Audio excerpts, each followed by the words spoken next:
Welcome to Beginning Guitar with Stubby the Old Guy. This series on beginning guitar is meant for someone who's really much in the learning stages. You're in that first position chord pattern, you're learning your basic chords in that first pattern. You've got a guitar, assumption 1. 2, you've got a book. 3, hopefully you have a local guitar teacher that works with you and is getting you going down the path that you want to go down. We hope to help you in that way. This course is not designed for the advanced guitarist. This course is not designed for somebody who wants to learn a specific song. It's not about chord theory or music theory, both great subjects and both very deep. We're going to keep it at a very simple level. It's meant for that beginning guitarist, and the focus is pattern recognition. So we're looking at how you can repeat repetitive use of chords up and down the neck. First lesson we looked at C major, and we used the piano to understand this concept because the piano is very linear. If that's helpful, go back and look at that. Today we're looking at D major. So let's start by looking at how we finger a D chord. This is how I finger a D chord. Your book, your web reference, your teacher may have different ways of fingering chords. My theory is whatever works for you. I'm stubby for a reason, they're short. So there are some chords I have to finger differently. And so I figure whatever works for you, because that's how I treat it with me, whatever works for me. But here, D, my ring finger is hitting the 2nd string on the 3rd fret. My middle finger is hitting the 3rd string on the 2nd fret. And my index finger is getting the 1st string on the 2nd fret. So ring, 2nd string, 3rd fret. Middle, 3rd string, 2nd fret. And index, 1st string, 2nd fret, D. Now, there's something interesting about the D chord. It's different than some others. The minor chord's never very far away. This is the major chord. All we do is slide our finger, our index finger, down to the 1st fret, and we get the minor. So it's very easy. Get nice sounds too when you drop some fingers. That's dropping the index finger. This is dropping the middle finger. This is dropping the ring finger. Different sounds out of that same pattern. Now let's look at the pattern farther up the neck.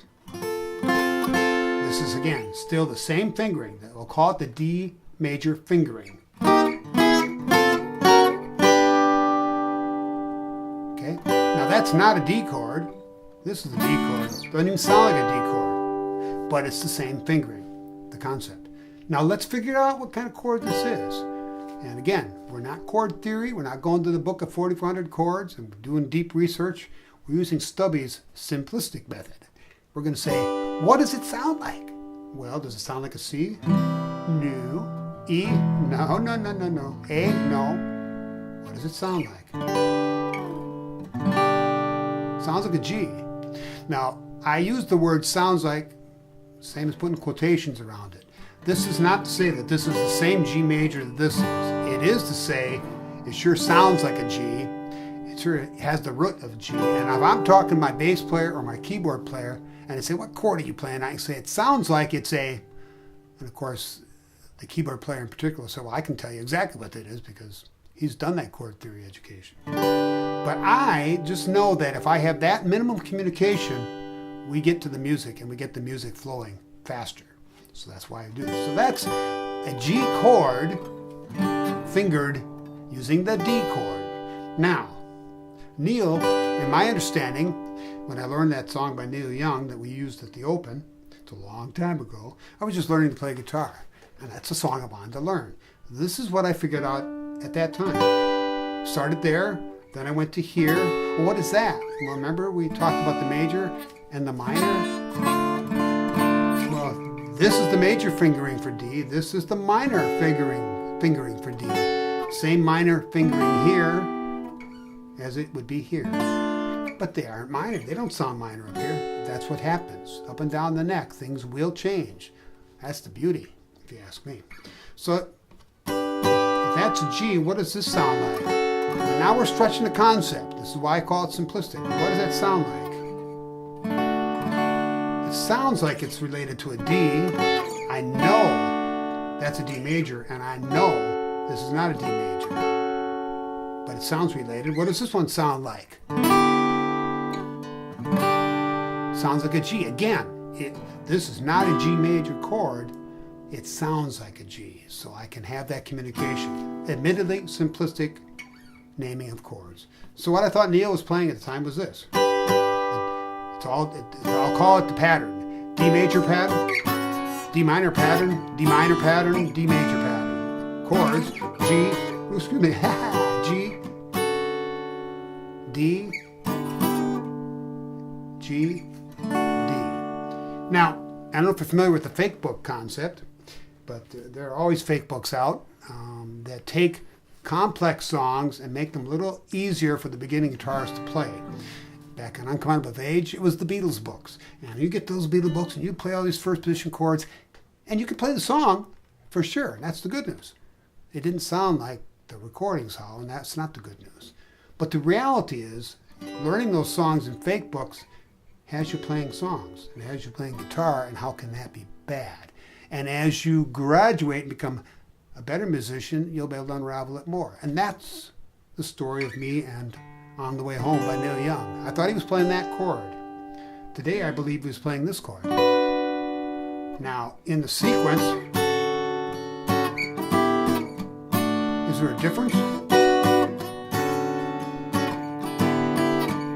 To me as a songwriter, there's a world of difference between that sound and this sound. This is more plaintive, and I think that's what he meant it to be. Now, is this exactly what Neil Young is playing?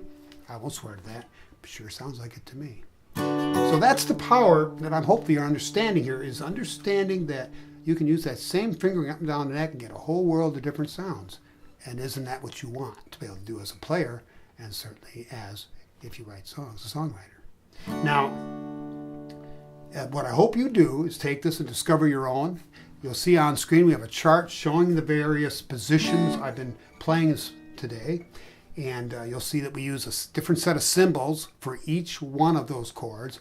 And we identify the chords, and again, these are D major, G major in parentheses, because they sound like, doesn't mean that they actually are that. Understand that. And also, on the bottom of the chart, we like we did in the C major chord,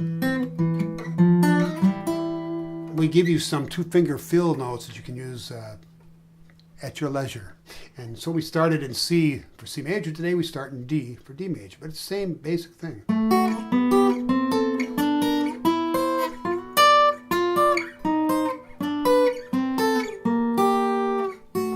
So have fun with that. And for your convenience, you'll see on screen you can get your own copy of this chart. We'll send you the PDF if you send an email to stubbyoldguy@gmail.com. Be sure to tell me it's the D major chart, and we'll get that right out to you. Now, something else I want to look at before we finish up here. In this current fingering of the D chord, if I hit this bottom note, it's kind of not working, right? If I want to do the thing where you can carefree strum all 6 strings, I've got to somehow make that work. Here's one way. Use the thumb.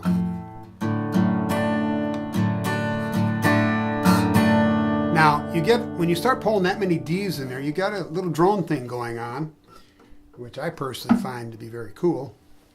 I've got a guitar that's already tuned in what is known as drop D tuning. And what that means is the 6th string, which is usually tuned to E, is now tuned down to D, so I've got carefree strumming and my thumb doesn't have to do any work. And that's great stuff. Now, as we go out, I just want to encourage you to find your song that you're going to learn. Don't worry about whether or not it's fake book or not. Just get playing. You know, how can that be bad? This song we're going to play uses this D, my newfound D concept, courtesy Neil Young years ago, the repetitive concept. I'm using the D, open D fingering everywhere. Same. And now I'm able to pull this in. So the song I'm going to go out with is instrumental of mine from way back when, called Black Dog Romp. Until next time, music makers, happy trails and happy trials. Keep on keeping on.